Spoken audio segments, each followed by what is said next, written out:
censura. A palavra é essa. Alexandre de Moraes censurou uma entrevista. Ponto.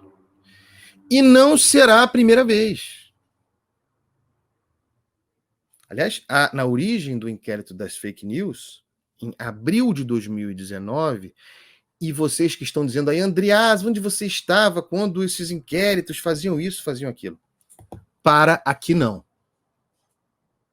Em 2019, quando em março de 2019 surgiu esse inquérito, eu escrevi dizendo que esse inquérito não tinha objeto definido, que ele tinha vícios de origem, na forma de ofício, na delegação por Dias Toffoli, a forma como se constituiu esse inquérito, está lá.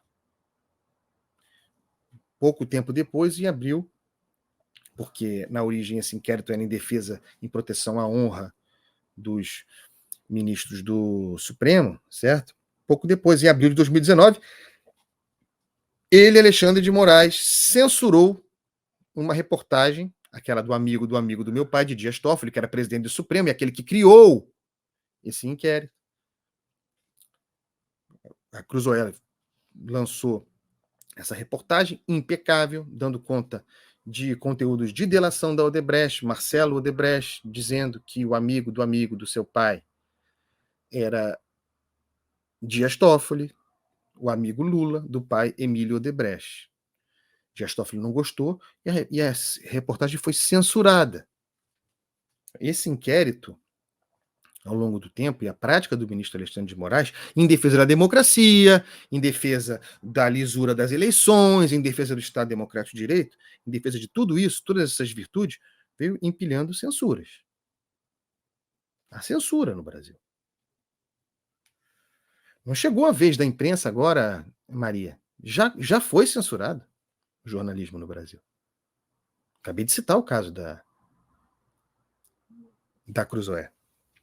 Então, ministro, agora, isso foi revelado pela Folha de São Paulo, ministro proibiu que Felipe Martins, ex-assessor de Jair Bolsonaro, investigado pelo que parece ser, e tem de ser investigado mesmo, acho que há razões para a investigação, só que tem que ser feito corretamente, investigado pelo que seria uma associação criminosa, materializada em algumas reuniões em que se discutiu golpe, em que se teria havido preparação para golpe. Isso é uma coisa.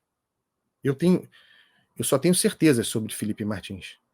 Mas dane-se. As coisas têm que ser feitas corretamente. Felipe Martins ficou meses, e eu falei sobre isso já, ficou meses preso irregularmente. Preso preventivamente, sob alegações que a sua defesa provou serem inconsistentes.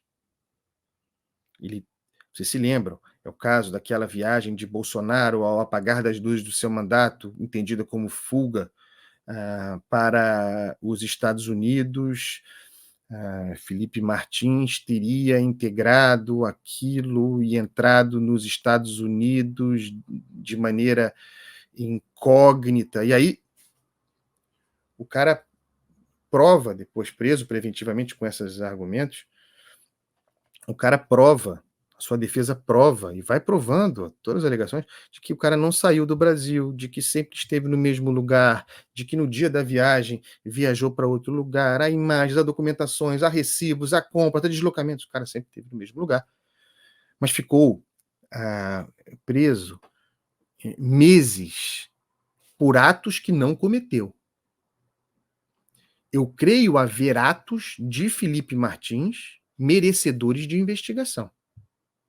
Não há, e eu falei no dia, não havia razões para a prisão preventiva de Felipe Martins. Aquilo que se alegava não era na hora. Na hora. Já não era suficiente. Parecia uma medida excessiva. Até imaginava que se vai fazer como se fez no passado, Lava Jato. Certo? Se tentava fazer com essa prisão, forçar uma delação premiada. Depois, aparecendo mais elementos, ficou bastante claro que a prisão do cara ficou meses preso ilegalmente. há pouco tempo, o ministro Alexandre de Moraes soltou com algumas medidas cautelares, mas Felipe Martins não está em prisão domiciliar. Ele está em liberdade sob cautelares. É muito importante dizer que ele não está em prisão domiciliar. Não que isso fosse condição para que ele não pudesse ser entrevistado, mas é um elemento importante. O ministro proibiu que Felipe Martins, ex-assessor de Bolsonaro, dê entrevista à Folha. Não pode dar. O jornal fez o pedido ao ministro, Moraes determinou a censura prévia, alegando que a entrevista violaria uma das cautelares para a soltura de Martins, qual seja, ele não pode, é uma das cautelares, se comunicar com os demais investigados. Fico pensando que, por meio da entrevista, ele mandaria mensagens para os outros investigados. Não faz muito sentido. Eu não vejo razões, sob a lógica da liberdade de expressão, para que alguém investigado, para que alguém, nas circunstâncias em que está Felipe Martins, e mesmo com essas cautelares, eu não vejo razões para que ele não possa dar uma entrevista. E não há como não classificar isso por censura prévia. Diz a determinação do ministro Alexandre de Moraes, proibindo, censurando a entrevista. Censurando previamente, né? Porque a entrevista não existiu, não foi feita. A entrevista não seria, abro aspas, conveniente para a investigação criminal. E aí, cada um dorme com esse barulho como quiser. Por que não seria conveniente para a investigação criminal a entrevista do sujeito? Que repito, sobre quem tenho apenas certezas. Mas isso não nos pode impedir de apontar a irregularidade da sua prisão preventiva por tanto tempo e a impossibilidade de falar à imprensa, num país livre. E aí, a gente precisa lembrar de quando Lula estava preso, em 2018, período eleitoral, se eu não me engano, setembro de 18. Houve uma demanda da mesma Folha de São Paulo para entrevistar Lula. Preso. Lula estava preso. Ricardo Lewandowski autorizou a entrevista. Corretamente. E então, Luiz Fux a proibiu. Luiz Fux proibiu, em setembro de 2018, a Folha de entrevistar Lula na prisão em Curitiba. Vocês se lembram? Com razão. Foi um escândalo.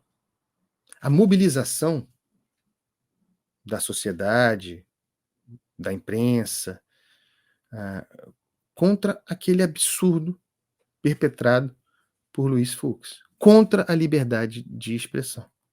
Agora, no caso de Felipe Martins, e registre-se, repito, que não está preso, não está em prisão domiciliar, o caso vai passando, né? Com exceções.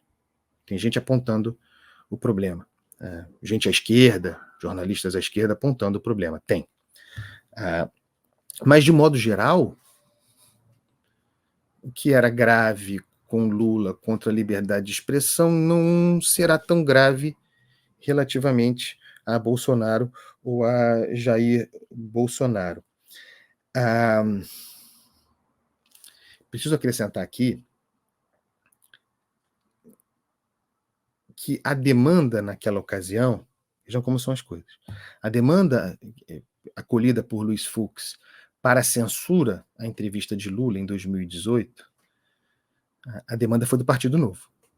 O Partido Novo que hoje certamente está escandalizado com a censura à entrevista de Felipe Martins. O Partido Novo foi, em 2018, o partido que, alegando, é sempre essa alegação e é sempre por essa razão que se toma medidas autoritárias como essa. O Partido Novo alegava que, em resumo, Lula dando entrevista em 2018, às vésperas do processo eleitoral em setembro, aquilo poderia gerar desinformação, barulho, ruído, no processo eleitoral, confundir as pessoas porque Lula não era candidato, o candidato que, na verdade, incorporava Lula era Haddad. E tal. É sempre o argumento do perigo de desinformação.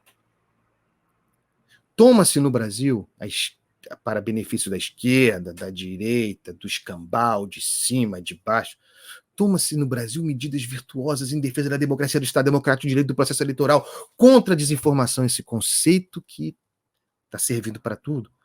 Toma-se medidas assim, sempre em defesa do bem, do combate à desinformação. Censura contra a desinformação. Partido Novo, naquela ocasião. Agora, certamente contra. Naquela ocasião, contra Lula, escândalo. Agora, contra um Bolsonaro, veja bem, Alexandre de Moraes é a democracia e precisamos, ele está chancelado, ele é a encarnação do Estado Democrático de Direito. Eu já disse aqui, cheio de defeitos, que eu aprendi com a Lava Jato. Errei muito na avaliação da Lava Jato, aprendi com a Vaza Jato e é um aprendizado que eu vou carregar para sempre. Um rigor em defesa do processo, da correção e da liberdade de expressão. Contra a censura.